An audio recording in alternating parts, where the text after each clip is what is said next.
I'm with artist Kate, the Great Becker. We've named her that in the past month because she's so amazing at everything she does, whether it's art, whether it's playing the game, whether it's running a store.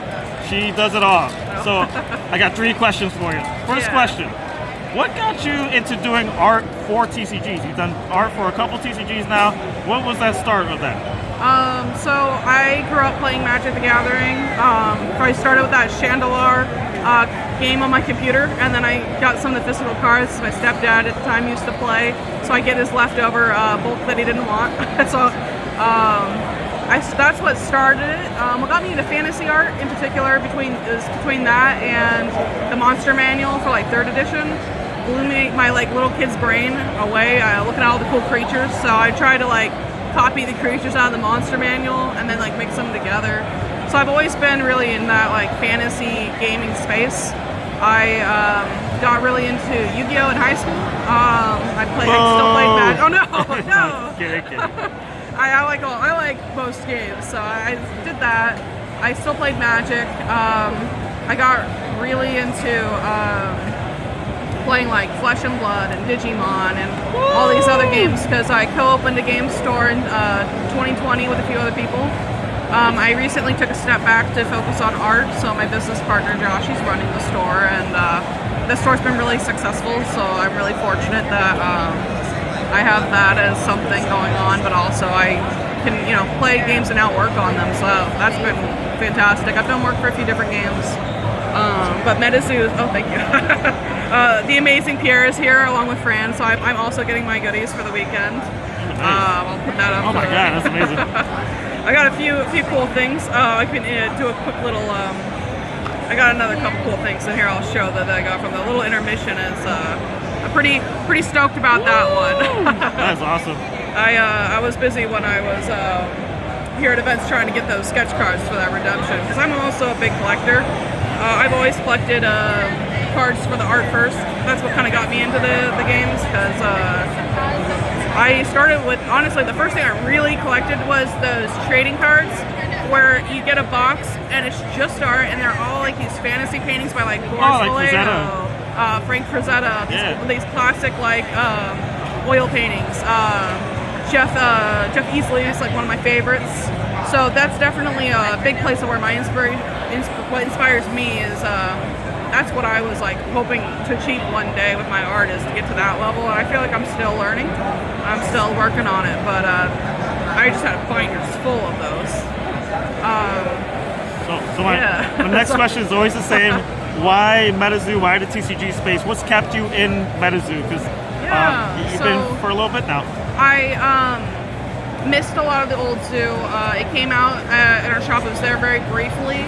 I, at the time, got into some different card games, so I missed the first wave, but I did see Charlie's interview with Nick Strength of Pokemon, and he mentioned that there would be different art styles, because I'm not, my background has always been more in like acrylics, and recently I've been the last few years, digital painting, just because of the convenience. But when he mentioned the different art styles, I thought that maybe even though I have this more kind of almost tabletop RPG style to my work at the time, I still submitted my portfolio, and I was like, I'm willing to learn, and I'm willing to adapt, because I love games, and for me, it's really exciting, rewarding to be able to play a game and know that, and have been a part of it and been able to contribute to it, because I just get so excited with ideas that to me it's just a blast to be like, oh man, when I get my artist assignment and I get to see what new creature I'm doing, that's like my favorite part of the process, that first moment of opening my email and be like, which one is it? So that's always a blast. So I just enjoy being part of the game, seeing people play with stuff that has my art on it. Like it's always been my dream. So it being a card game all about cryptids and creatures is pretty exciting because I love creatures. I've always been a huge creature fanatic. Especially the Frogman, right? Oh yeah, dragons, chimeras, stuff like that. Those are my favorites. So I was pretty excited.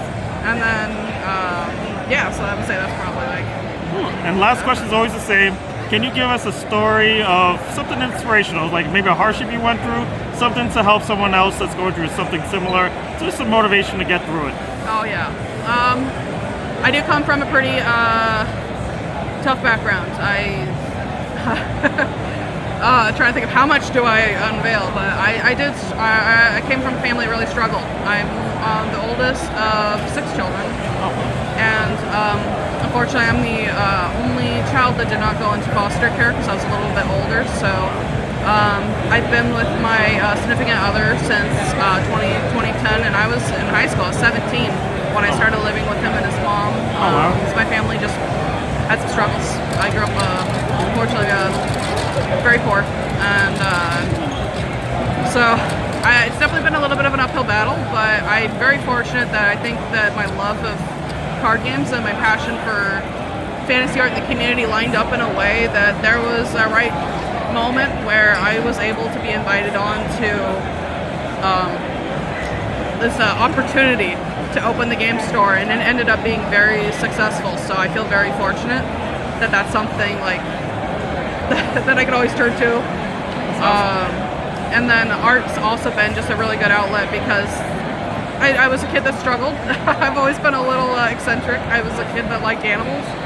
I struggled with other kids, so having fantasy worlds to turn to, I think really helped. I always had something keeping my mind going and turning inspired, so I didn't dwell, I guess, maybe on the negative things in my life as much, but I was able to read fantasy books and take that inspiration and draw things, and I think that creative spirit really kept me going, because I always invent something to look forward to in a way. I come up with an idea for a project and I get really excited about it. So I think that finding something to be excited about, and sometimes that being your own creations, is something that I think is really valuable. I think it gave you a little bit of an inner fire, you can stoke yourself, I guess, lighten yourself. Yeah. I can definitely relate, and I appreciate you telling us your story. Yeah. So thank you so much for your time, and thank you. continue to be awesome and great, and you have an amazing journey. So thank you. I really appreciate it. I'm excited of your accomplishments. I'm excited to do more cards, and I'm always trying to make the next one better. So I'm hoping to be at more events and see more people. I'm getting a group going in my local area in Oregon, so if anyone's ever visiting Oregon, I'm always telling people they're welcome to stop by the store. Let me know on Discord or Discord or Instagram, and I'll pop down and say hi, play some games. Yeah, tell us Discord for your store and your Discord. It's Mox Valley Games. It's a store in Springfield, Oregon. Okay. More for Pioneer Parkway. We have a store Discord. Also, you can just message me on Discord. I'm pretty active on the MetaZoo official Discord. As Kate, I think it's just Kate on there. Kate Becker.art is my Instagram. I'm always open to if people want to message, say hi, or if they're passing through Oregon, and want to play a game. Awesome. Well, thank you so much for your time. Thank you. All right, y'all. Peace.